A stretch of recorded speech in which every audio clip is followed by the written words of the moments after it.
Thursday night, Tanya and I went over to our friend Rocco's house to watch the World Cup match between England and Croatia. Rocco had gathered his closest friends and their family.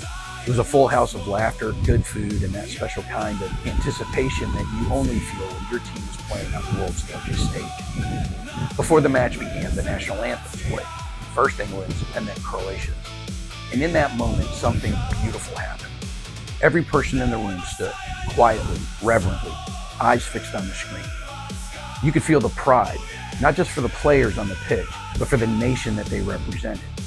Parents, teenagers, little ones, all standing together in respect for something larger than themselves. And it reminded me so much of being in church. The same quiet dignity, the same shared sense of belonging, the same understanding that we're a part of a story that stretches back generations. The match unfolded like a true classic. England scored first, but the room stayed calm and hopeful. Then Croatia equalized, and the house erupted with cheers, hugs, pure joy. England went ahead again, only for Croatia to level it once more. And even as England pulled away with 2 goals in the second half to make the final score 4-2, there was never a feeling of despair in that living room.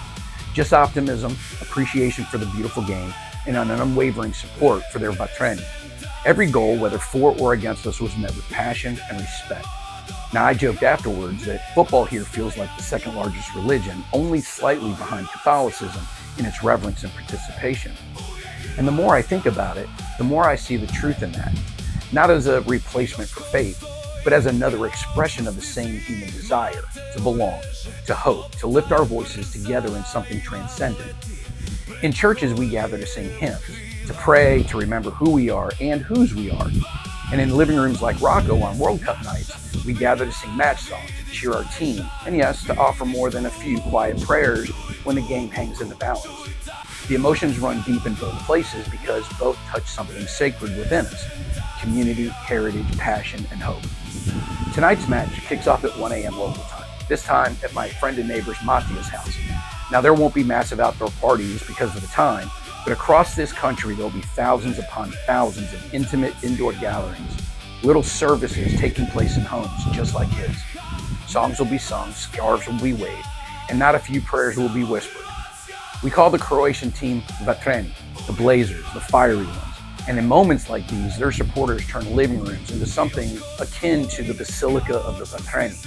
It's a sacred space where faith, family, and football meet.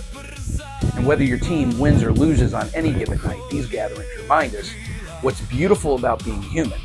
We stand reverently for anthems, we cheer passionately for our own, and we show respect when the other side plays well.